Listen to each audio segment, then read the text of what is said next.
You're hanging out in the House of Sunny podcast, where it's always sunny, mostly because of your host, comedian and YouTuber, Sunny Lohman. Want to know what Sunny and her friends are thinking about this week? Well, here she is, Sunny Lohman.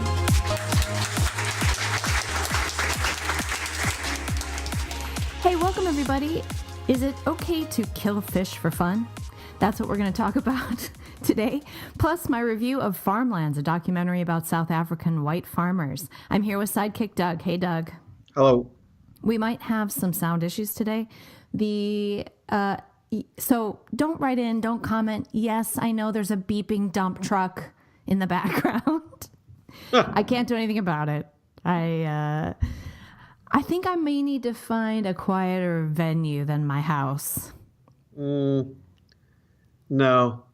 My neighbor is This is part of the charm of the podcast. Yeah, I suppose. My neighbor is undergoing construction, and I thought it would be better once they stopped ripping out the swimming pool, which was a lot of jackhammering, but it seems like they're still making a lot of noise over there. I think if, this is part of this is the cross you have to bear as a listener to this podcast. Right. Part of your sacrifice. Yeah, just freaking man up, everybody. Deal with it. Jeez. Next week. Send us some money and we'll... Send us some money, that's right. And we'll go pay off the truck guys. Yeah. Yeah, they would take some money for an hour to stop.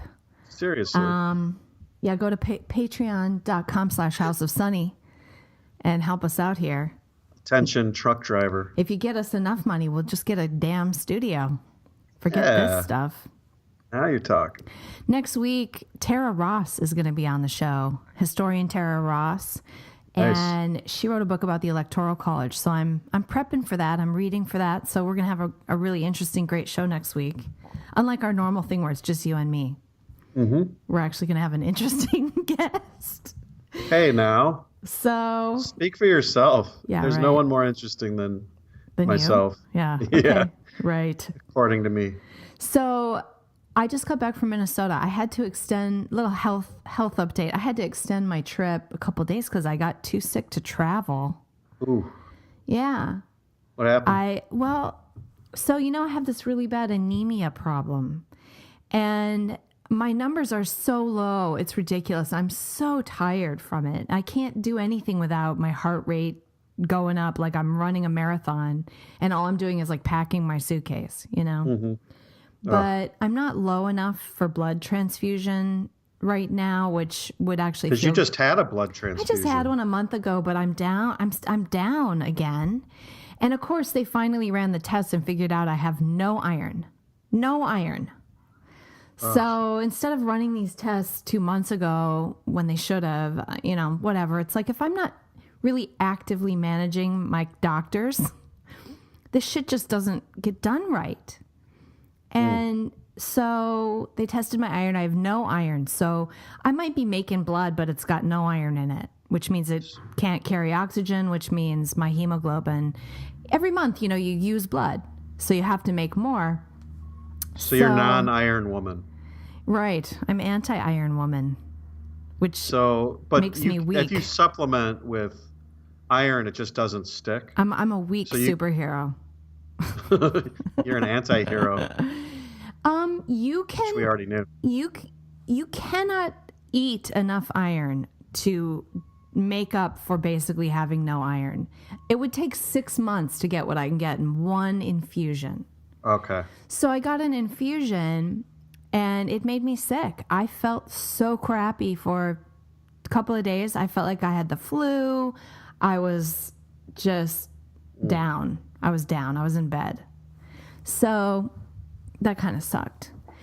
But we had a great time in Minnesota. We did, before I ended up with that dumb infusion, we rented a cabin by a lake, which I know you also did this summer, and we were talking about it. And I was talking to a friend about it this morning he runs a fishing and hunting company, and doesn't run, I don't know. He works in Florida.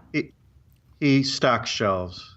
He doesn't stock shelves. He shoots stuff and fishes for stuff. Like takes tourists out for, big fish fishing. And he had on his Facebook wall this morning.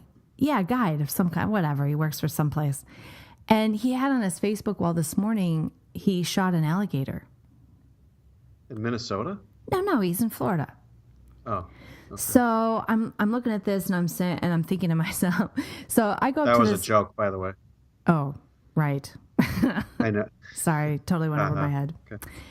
We went to Minnesota and I rented this cabin specifically for my own enjoyment, but mainly because I want my 4-year-old to grow up with these experiences of getting dirty in a lake. I don't want her to swim in a pool her whole life. And then she'll be this prissy adult that can't enjoy the outdoors. That's what I'm afraid of, is that, she's going to grow up in California in pool culture and not be able to do anything outside. In other words, she'll be a Californian. Yeah, we wouldn't want that.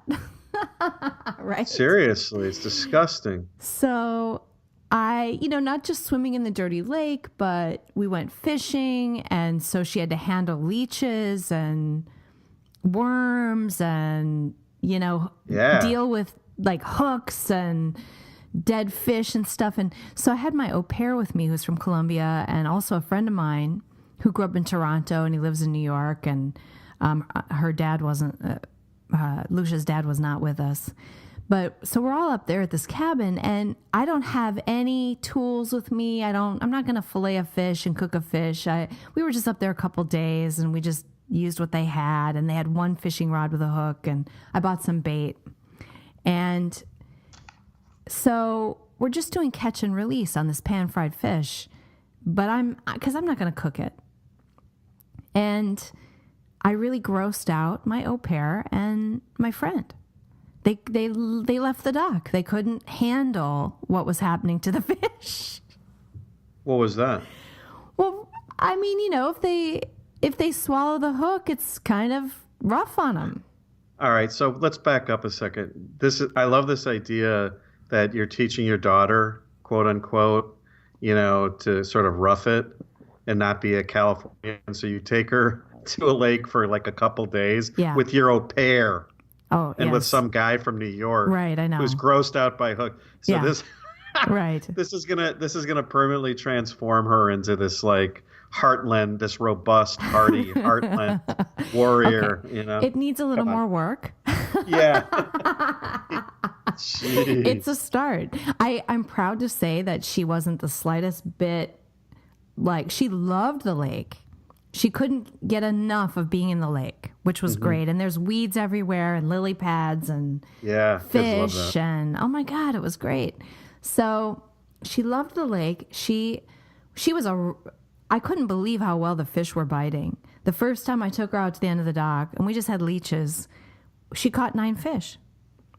And then the second time, 5 before the last fish really swallowed the hook, and when I was yanking it out, the line came loose, and I didn't have any. Like I said, I had no tools, so I just had to let it go. But she, 2 of those 14 fish didn't make it. They ended up floaters. That happens. It happens when you're doing catch and release, and so right away it's though, sad. Is it? I didn't really feel very well. My sad. friend killed one. And while we were trying to get the hook out, and the fish ends up dying, and we were all the kids were sort of sad about it, and the fish just sat there floating at the end of the dock as this sort of permanent reminder. Yeah, you have this permanent reminder of the death staring that you just at us. caused. Yeah. So after I killed a couple of fish, I started throwing them to the side of the dock so they weren't just floating on the end of the dock, but we only killed the 2. And I don't really have a problem with that, but other people apparently have a problem with that. Well, you're from California, that's why. You mean they're from, well, no, so my au pair is from Colombia, and one thing I've learned about third world culture is that if you grow up in any kind of decent family there, you're really sheltered because you have to be. I mean, they can't really, Yeah, I was going to say, someone from Colombia, I can't imagine being sensitive to something like that. The New York guy, but you expect that someone who grew up in a rougher country, would have maybe more survival skills. But the problem is, unlike you and me, I mean, they don't go to lake cabins and go camping, and it's just not safe. Okay, so they're just in the city. Yeah, that makes sense. Obviously. Yeah, they just live in the city, and she has a really great family, and she has an educated family, and so they live very comfortably in a sheltered apartment building in Bogota. Mm-hmm.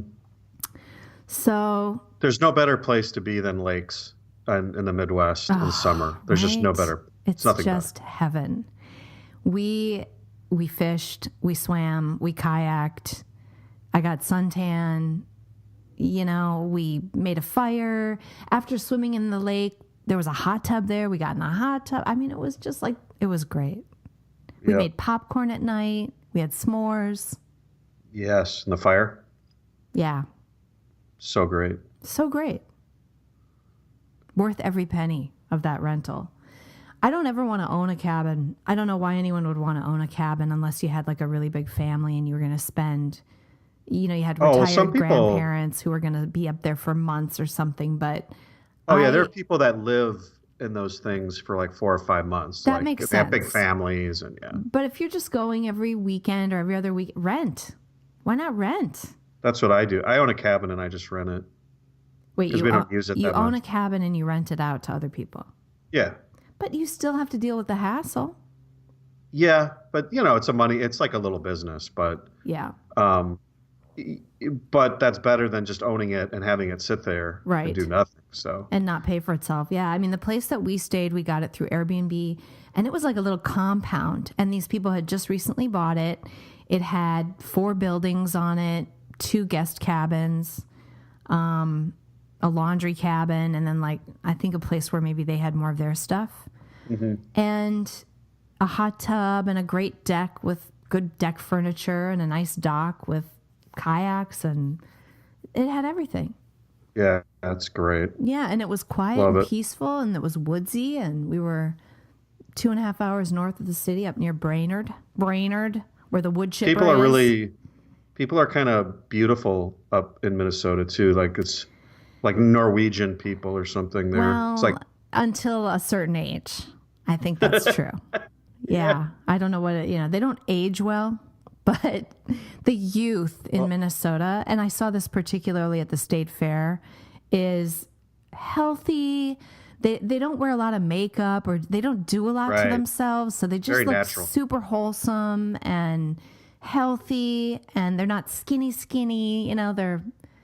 They look good. They look athletic. They usually are athletic. The girls are usually really capable, as well as the boys. Yeah. Yeah. It's the heartland. This is America. It is. And then they get married, squeeze out a few kids, and they get really fat. Well, that happens. We're not really meant. I don't think nature meant for us to live much past child rearing. Like the way we evolved is you're attractive when you're young, you get married, you pop out a bunch of babies to procreate and keep the race going. And then you're supposed to die. Nature doesn't like it when you stick around. It's easy to forget that we're animals, isn't it? But at the end of the day, we actually went through an evolution, and we actually are animals, and some of that stuff. Yeah, it's kind of jarring when you realize you're an animal. But it's also modern life. I mean, it's this bread, carb heavy diet that we all eat, this sugar heavy diet. Yeah, for sure. But people are super friendly in Minnesota too. And we went into this shop called Spirits and Sports in the town of Emily. That's where I got my bait. Is that where you get like a beer pong table? You can get any booze you want there, and any get it, gun Spirits you want. And Sports. That was kind of a joke. You can get any. Missed it. What? You said Spirits and Sports, so I said, is that where you'd get a beer pong table? Spirits and Sports. All right. Gosh, I don't get it. You need some more. Get you some iron. Beer pong. Did you ever play beer pong in college? No. Oh, it's like a game you play, Doug, where you knew me in college. Did I look like a beer pong player to you in college? Well, you throw the ping pong ball and you try and get it in the beer glass, and then if you get it, everyone has to drink. You know? Okay. So yes, you probably could get a beer pong table at this place. I don't get why it's a joke. It's for real. Spirits and sports. Yeah, it's for real. They sold booze and they sold sporting goods. Yeah, beer pong. So okay. I'm sure you could. You think it's a joke, but it's for real. Like I'm telling you. Well, there was a place in Tennessee called Swords and Bongs. So I think that's my favorite juxtaposition of products. Swords and bongs. Swords and Bongs. Get us? Yeah. Was it run by some Muslims? I didn't go in. I didn't go. It sounds like a Muslim shop. Yeah, it sounds like a Middle Eastern boutique. Get a sword. Get a bong. You're good to go. This place All right, sold. but continue. This place sold a ton of handguns and rifles. And then booze, and then bait, and all kinds of stuff. It was a great shop. Like I kind of avoided it. I thought, what's going on in there? Spirits and sports. Oh, that doesn't sound like a place I can take my 4-year-old. But then I had to walk in there to get bait the next day, and I'm like, this place is great. Oh, it's so great, isn't it? Buy That's a so sweatshirt American. And a fishing rod and a gun and a bottle of whiskey, whatever you want. In Wisconsin, some of the gas stations have bars in them. So, you stop in, you get some gas, exactly. You get hammered and drive away. The woman behind the counter, her name was Nadia.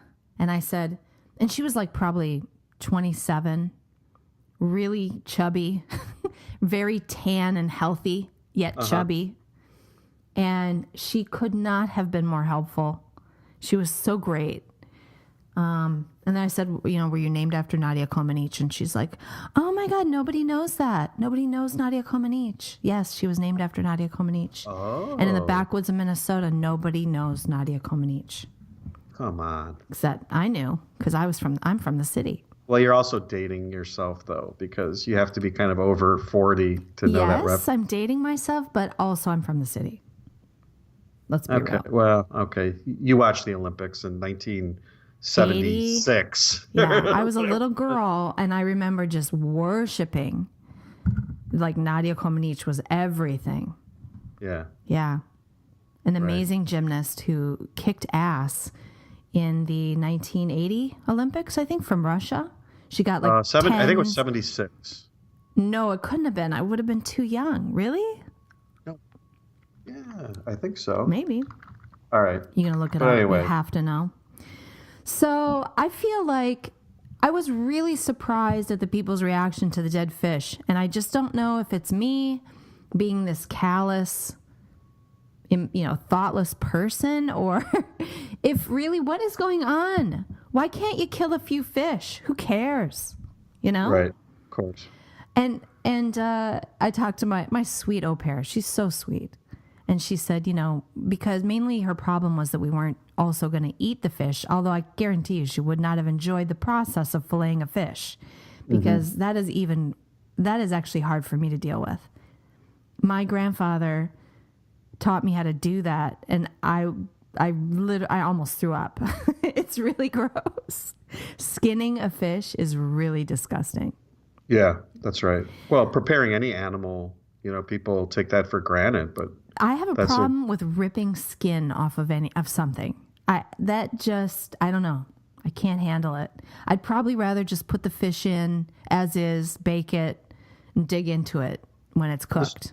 This is part of the problem with America, though, is most people, especially in big cities, there's such a heavy division of labor that you become so distanced from the reality of nature and the reality of being an animal and surviving. And, that's fine. I mean, but, 99.99% of what you do is done by someone else. I know, that's just it. It's like, you can't handle seeing a dead fish, but you're going to buy this food in a grocery store, and the process of creating that food is pretty gross.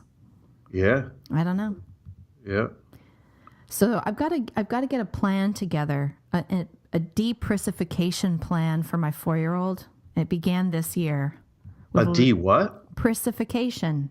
Prissification. Okay. Yeah. Nice. It began this year with leeches and lakes, and we'll just keep it going. Well, just bring leeches to the house you live in. in California, maybe just I think pull the pets leeches are out good. occasionally. Having pets, you're dealing with poop and that's But good. but you can go out in the woods in California. I mean, you're in Northern California too. Sure. It's got to be just absolutely beautiful forests and Oh, sure. Tahoe is near sure us. mountains. Yeah. Man. Definitely. But I'm familiar with the Minnesota stuff, so it's easier for me to show her what to do. And Yeah. anyway, it was a good time. We had a good time. So I'm going to end the show with a joke rather than say a joke now. But if you guys want to call in a joke for next week, the number is 707-681-5834. I didn't get any jokes on the voicemail this time. I kind of have a joke. You do? You want to tell a joke right now or save it to the sure. end? Okay, tell it now. I can save it to the end. All right, we'll do jokes at the end. So everybody, All right. you have to stay with us. Man. So Punishment. yesterday was kind of documentary day for me. I watched Farmlands, Lauren Southern's documentary about South Africa.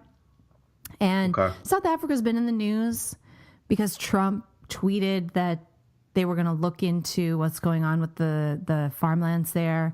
And since then, it sounds like the South African government has backed down on a bill that they were trying to push through the Congress there, where they would expropriate farmlands from white South Africans in order to redistribute them to blacks there without compensation.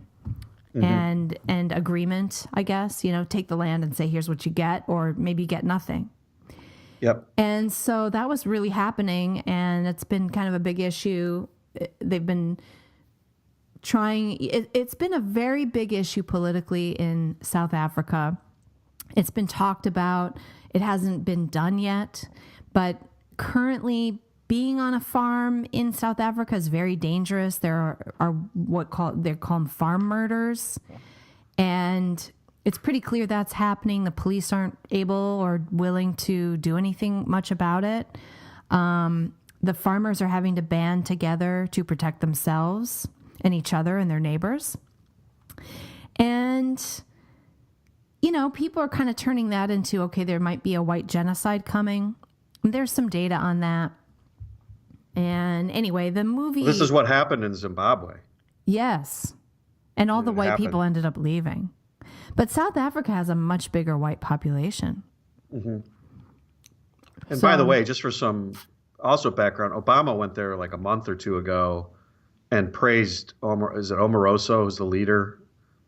He went there and praised this guy as being, in a typical way. And I think it got the hackles up of a lot of people on the right because this movement against these white farmers echoes the kind of ideology that we're hearing in the just like Obama to divide us by race as that much this as is possible. justified, that taking this land and murdering the farmers is fine, He likes it. It's colonialism.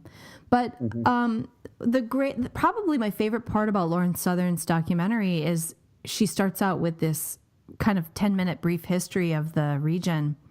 And it was pretty peaceful. It sounds like the Dutch came down there. There was this particular kind of African tribe or type of tribe or whatever that was in that area that was really peaceful. They kind of lived in harmony with them. They purchased land from them. And it wasn't until the Zulu tribes kind of invaded that it got violent. And I didn't even realize this, but apartheid didn't even really start until the 1900s. It really wasn't part of how South Africa was governed for a long time. Mm-hmm. So I don't feel like I'm really fully informed. I don't know if I really want to talk about that very much. I found that to be really interesting, and I wish I knew more. And I almost want to see a documentary on the history of South Africa. But it's pretty clear to me that the original Dutch settlers, it's pretty much like our history here. There might have been some bad actors and some bad actions at times with the Indians, but in general, it was kind of a regular settlement where these Europeans moved in and started farming and just kind of spread and lived in harmony most of the time with the natives. So it's kind of not the same as some of the other colonization stories of other countries.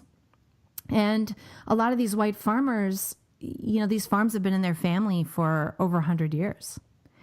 And so it's not really fair to say, well, your skin is white, we're going to take your land. It's just pure racism. And whatever vengeance you're going to have on people, I know it's kind of newer for them that Black people got the vote and were no longer discriminated against. There are people alive today who were discriminating against Black people, and there are Black people alive today who were affected by that. So the resentment is so big there, though, that it's really dangerous for whites, it sounds like. And they've done different things, like they've passed laws where if you have a government contract, you can't have your quota, your employees have to match the population in terms of white and Black. Well, the problem is that a lot of the whites are the ones who are the engineers and it is what it is. The facts are they're the ones who can actually run the utility companies. And then you fire all these whites and nobody can do it. And now they're having drought issues and water issues. And whites are they have mass unemployment issues there. Their unemployment's like 38%. That's the official government percentage. It sounds like it's probably higher than that. That's Blacks and whites. So their economy's not doing so great. They've been doing some communist economic measures. And then you've got these murders and just the uptick in crime. And all of this is displayed in the documentary, which I thought was just okay. You can tell it's a low budget documentary. I felt like she didn't really get into anything too in depth, and she didn't really prove anything to me. It's because I read all this stuff anyway that I know a little bit more, and I kind of believe some of these things that she's saying. But if I were a skeptic, this movie wouldn't convince me that there's, a white genocide possibly coming to this country. But I believe there is. And Genocide Watch has a lot of information on that. Did she talk about this populist guy, Malema, who's really popular there? And he's an outright, like, kill the whites type guy. Yeah, she does talk about him. She interviews kind of more of a mainstream Black politician who, even though he's kind of mainstream and relatively mild, he's in the majority party. He was in favor of the land grab with no compensation. And he said that's the way but it's weird. Everybody on camera is really afraid to say stuff. Like, you can tell.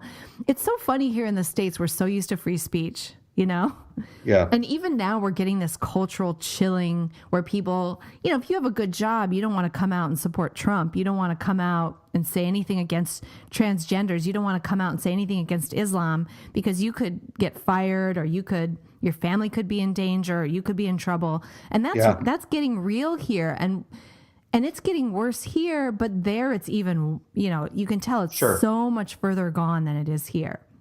So all these people go on camera and they're like, well, okay, I can't really say that. I have to be careful. But, so the Black politicians appear to be for expropriating this land. And probably one of her most exciting moments in this documentary is she actually interviews a woman from a more radical activist, politically active group that's basically calling for white genocide. Their resentment is real, and they're just like, you know what? Screw you. We just want all of you white people gone, dead, whatever. We don't want you around. And they have the same symbols as like the Black Lives Matters group does here. They resemble Black Lives Matters, which is they're communists and they're anti-white. Mm-hmm. So that's kind of like Black Lives Matters. Yeah. The only difference is Black Lives Matters here likes to have a lot of white allies to be on their front line. Yeah. Yeah, it sounds like Antifa, I don't think BLM. I don't think the BLM there wants any white allies at all. No. So it's an interesting documentary, but I'd like to see what she could do with a little more money, maybe a researcher, because she didn't really get any actual statistics or information that I felt really proved her case very much. So I'd like her to do a part 2. You know, now that she's done 1 and it's been kind of successful, she could maybe do a fundraiser, get some money, get some researchers, an editor, and really do it up and do a really good one. Mm-hmm. So what do you think the relevance of this is to like what we're seeing in the U.S. right now? I don't know. I mean, I just think what strikes me there is how people deny racism against white people, and they deny it here too. And so that to me would be the similarity. And well, you've seen articles here of people criticizing Trump for even questioning this, that how dare you question what's going on in South Africa? These people were colonized, essentially, saying they have the right to do whatever they want to these white people. You know, it's a very collectivist premise that, well, white people oppressed black people for generations, so now black people are striking back and so it's lashing out, so it's fine. You know, it's justified to murder a 12-year-old boy by boiling him alive. Right. You know, it's just some of the crimes that are happening there are so brutal. It reminds me of kind of ISIS-like. Yeah. They're just these farmers are attacked on their farms. And the brutality of it is really shocking. We just don't have crime like that here. Well, that's what's striking to me, though, is that someone in the West could whitewash this. It's probably a bad term, but you know, could sort of downplay or dismiss what's going on there and the violence and the degree of violence, as if these people just don't matter. You know, it's all just a big collective, you know, that there's no such thing as individual justice or a rule of law. It's just, hey, white people die, so what? Right. I mean, some of it may be criminality, just general criminality, but the problem is that white people are easy targets because the government isn't backing them. So, you know, if you are racist, you're going to take your anger and hatred and desire to get the unearned out on white people. You're just going to do that because you can get away with it. I mean, that's part of it, is that the racism is institutionalized in that they're not really. I mean, one of the things that came out in this documentary is that the farmers feel like these murders are not investigated.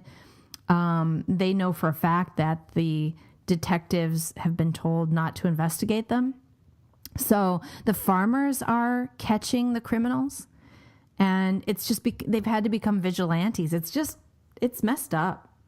Well, the frightening thing to me is that, you know, was this really the lesson of institutionalized racism either in South Africa or in the West, in the United States, where, okay, now that we have civil rights, that now we should just lash out and go the other way and attack white people. Right. And that's not the lesson that we were supposed to have learned. It's not Martin Luther King's lesson. No. And, you know, of course, this is rampant today. This idea it's that bad. I am disgusted by white racism and how mainstream it is. I mean, white privilege as a concept is thoroughly racist. And now, I mean, I see everybody talking about it like it's just a given.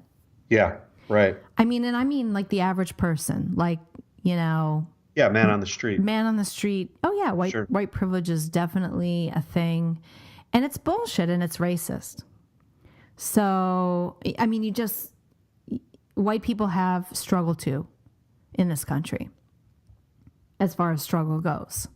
So, yeah, I don't like it. I don't like that it's the only bigotry that's really allowed, and it's increasingly, you know, more and more so allowed. It's really bad, and it should be opposed, and I think people just kind of let this stuff happen, and they don't really stand up to it. I grew up in a very mixed neighborhood.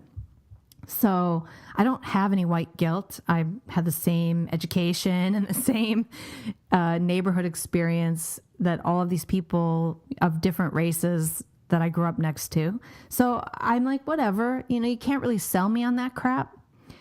And I'm immune to it. I have like an immunity to that BS. But so I see other people just falling for it. It's messed up.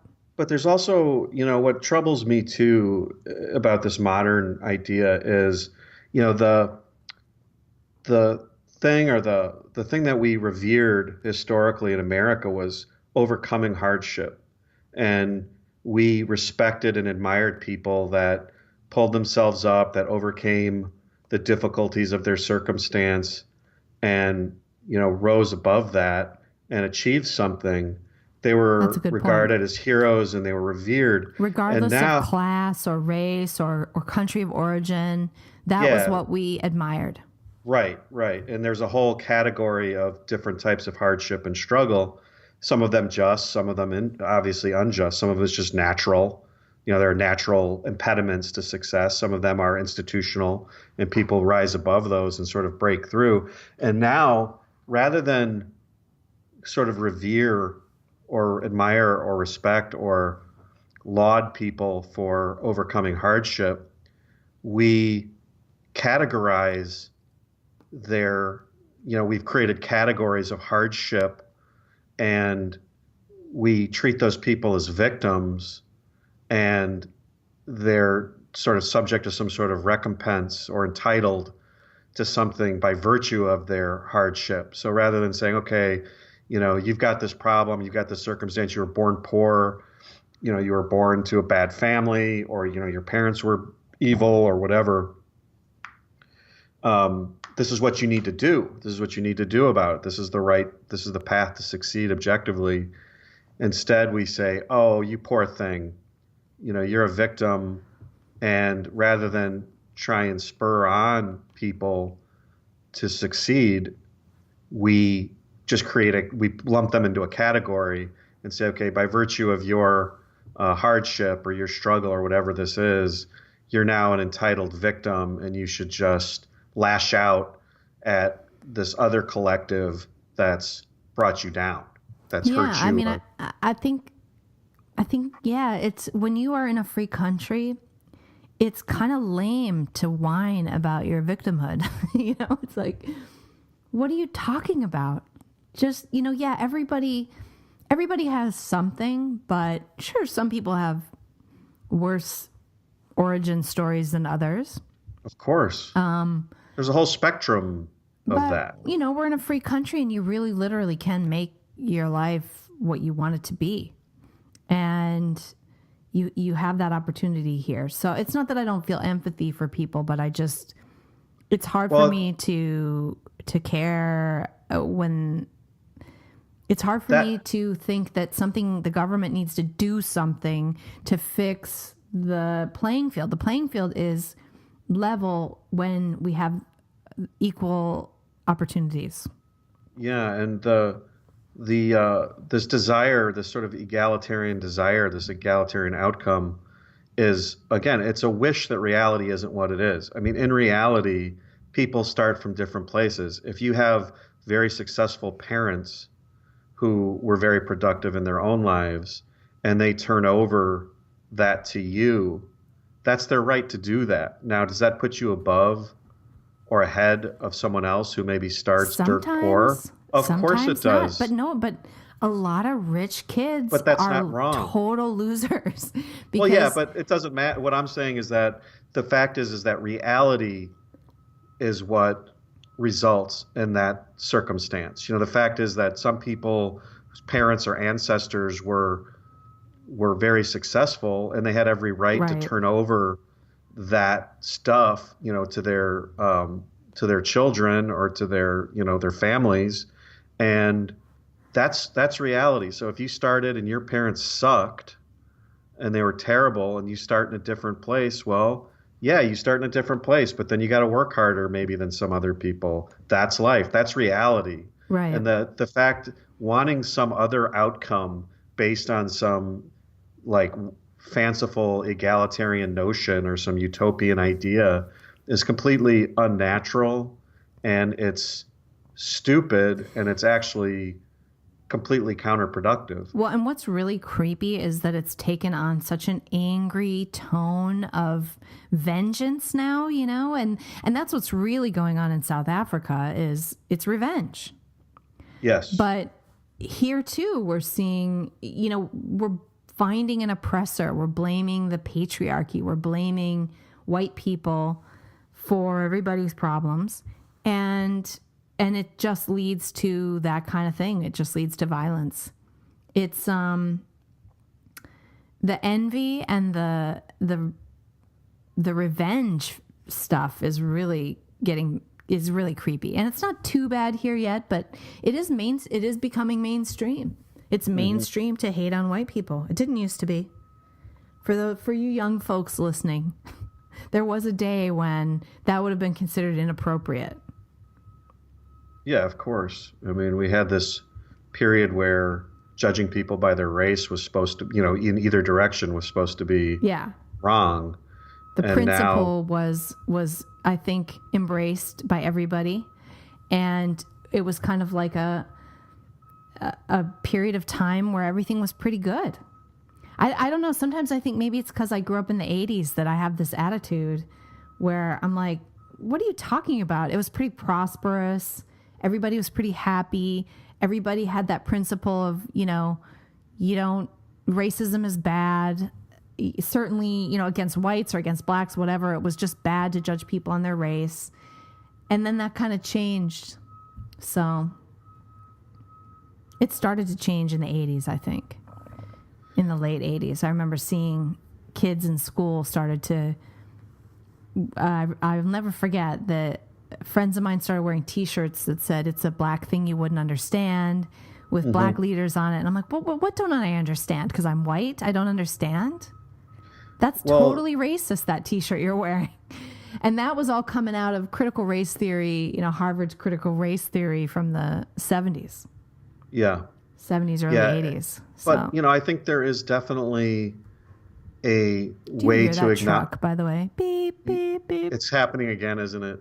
Yeah. You should just play that on a loop just to annoy everyone. I'm so sorry, everybody.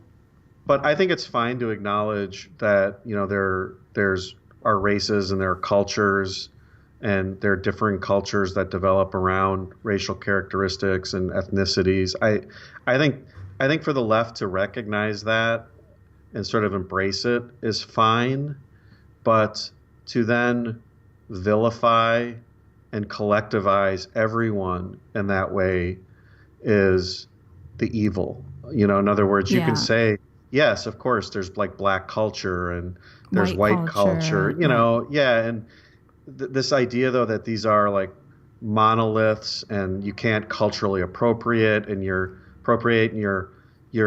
sort of predetermined. Like, it's one thing to acknowledge that you're influenced and by your culture and your ethnicity, and that your family and your friends, your ancestors, your relatives, your neighbors have an influence on you and affect you. It's one thing to acknowledge that as just a reality. That's how we grow up and live, and that's how human beings, evolve individually through those influences. It's another thing to say or to believe you are irrevocably determined by those influences in a way that you can't change. You have no free will. You can't rationally overcome those influences. The direct attack on reason that, if you're white, you can't understand something or you can't know something. You have this white privilege lens that you see everything through, so you can't possibly understand racism or see it even, is particularly disgusting to me. The other documentary I saw finally was The Red Pill. I know it's been out a really long time, but it was made by a feminist who made a movie about the men's rights movement.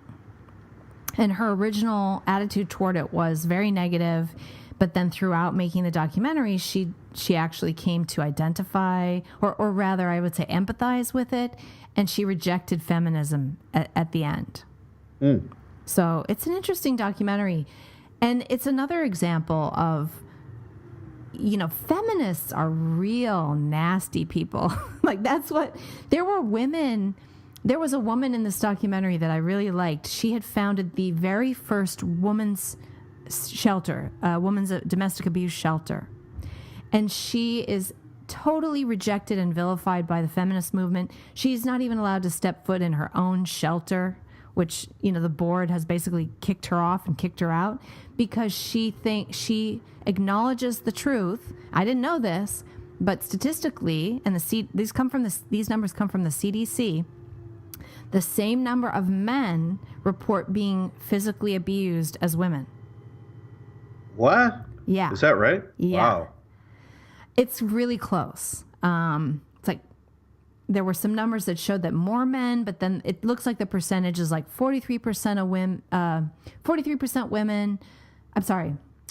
The other way around. Mm-hmm. More women than men, but it's still like 43% men. Okay. Of the people who report abuse, it's 43% men or something like that. So there's probably a lot of unreported abuse by, men don't like to report that their wife is beating them or has attacked them. And so this woman who had founded this first shelter, her attitude was, and she has video footage from early days where she was doing these group sessions with these women. And her attitude was, violence is like a thing that certain people get into. They get hit, they hit their kids, they were raised being hit. So they are they interact with people who are violent, they're violent. It's kind of violence culturally. Yeah, it's a learned behavior. She was not like, women are these victims. She was like, they have a problem. They need to break the cycle of violence. They're violent. They accept this violence, and they're also violent. Not all of them are violent, but she was totally in that mode of like, I'm against hitting people, whether you're a man or a woman, and this needs to be changed. Like, we need to work on violence as a problem within families. But feminists didn't like her because they don't want it to be admitted that men were also being hit or abused. And so they kicked her out of her own little movement, starting these domestic violence shelters. And nowadays, I mean, there's 2,000 shelters, and like one takes men. So it's very, very one-sided, given the fact that the statistics are so close. And then they get into how men don't get custody of their kids, how men are, sometimes there's paternity fraud and all these different things, and they die more often in wars and in suicides and in jobs. And, not saying, oh, we have it worse than women, but just saying we have our own issues and we have our own things, and it's not us versus them. It should just be, hey, can we try to just have a better society? But the feminists want it to be us versus them. The patriarchy. They want the patriarchy to be the villain. They're the ones really spewing all this hate and making trouble. So that's pretty fascinating. Yeah. I mean, of course, the historical narrative, that women are subjugated or oppressed by men, that seems to be right. I mean, that's historically right. Seems to be true. And lawfully we were property. I mean, right. No doubt. But now what you're saying seems to be, as we've gone forward and we've kind of gone beyond, the legal issue, and women have become more liberated. Now it's more not just about, the feminists want to retain this patriarchal narrative that women are still held back and oppressed by men. And what you're saying is that's not necessarily true. It might be true in certain areas, and then in others it's the reverse. Mm-hmm. So in some areas where you traditionally think that it's true, like in domestic violence, it's not true. It turns out it's totally not true. So, I mean, it's just counterproductive. It's not going to fix anything if you can't acknowledge that Yeah, you got to start with the facts. So reality is that men have their problems too. Men have higher suicide rates. Men have pressures. You're a guy, you have a pressure to provide for your family. Yeah. That's a lot of pressure. And women don't really have to deal with that as much. So well, I relieve the pressure by beating my family. So. Good, yeah. Understandable. Totally understandable. Yeah, I have a right. Well, wives are nags and hags anyway. That's right. Shit.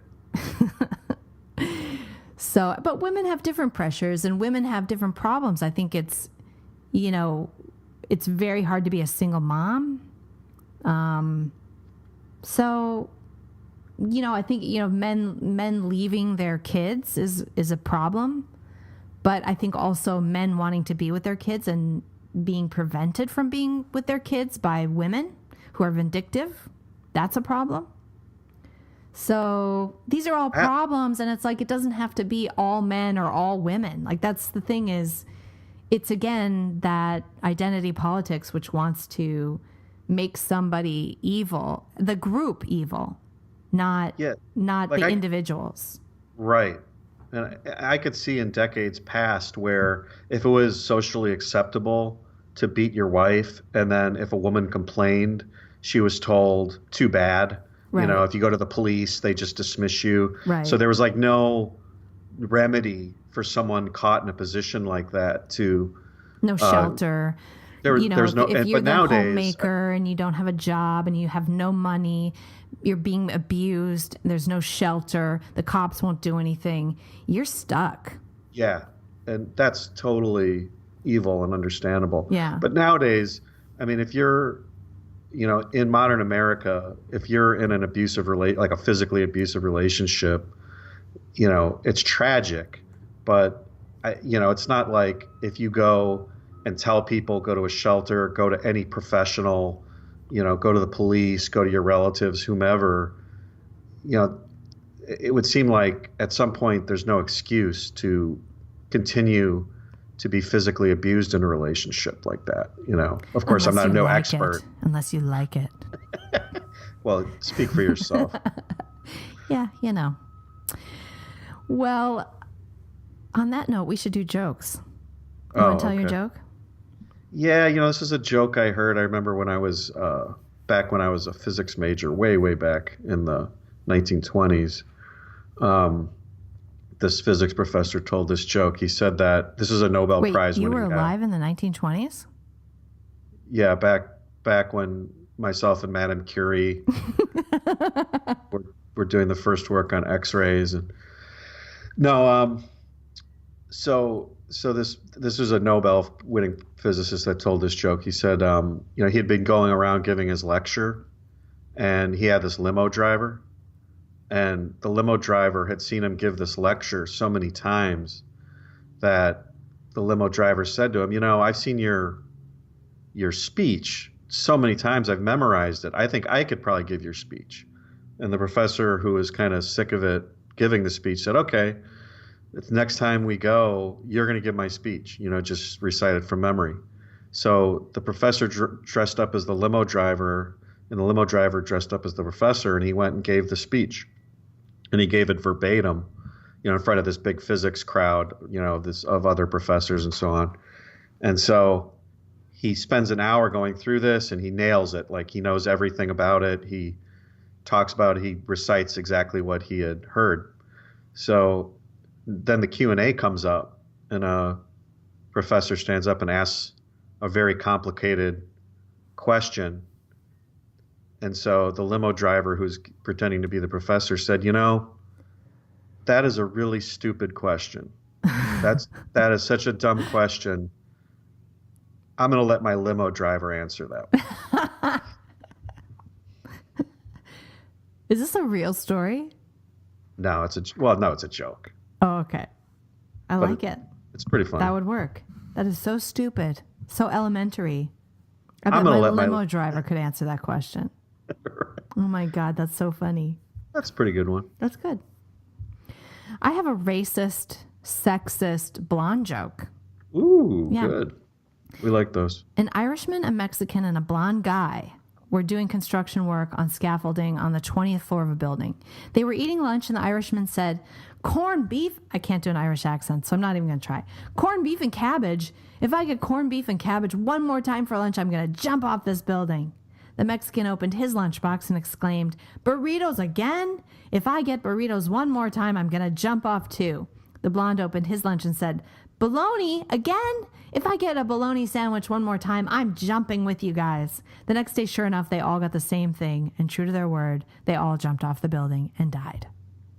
At the funeral, the Irishman's wife was weeping. She said, oh, Faith, if I had but known how really tired he was of corned beef and cabbage, I never would have given it to him again. The Mexican's wife also wept and said, this is the racist part. I don't even know what this means. Ay chi madre. I could have given him tacos and enchiladas. I did not realize he hated burritos so much. Everyone turned and stared at the blonde's wife, who was also blonde. She just shrugged and said, don't look at me. He made his own lunch. That's a long awesome. joke. It's good. All right. If you want to call in a joke, tell us a joke for next week, call the number 707-681-5834, and we'll play it because we play them all. Support the show over at Patreon. We are totally fan-funded. Patreon.com/House of Sunny. We really need you, and we have some good rewards, don't we? We do. It's amazing what you get. Did you see the mug? I saw the mug. The mug? Yeah. The mug's pretty awesome. We have a nice community, too. We have a great Facebook group, so head on over there and support us. Thank you for joining us today, and we'll see you next week. Tara Ross and the Electoral College. It's going to be a great show. Thanks for listening to the House of Sunny podcast. Go check out Sunny on YouTube at her channel, House of Sunny. Everything Sunny does is fan-funded, and because she's likely to get kicked off and demonetized on every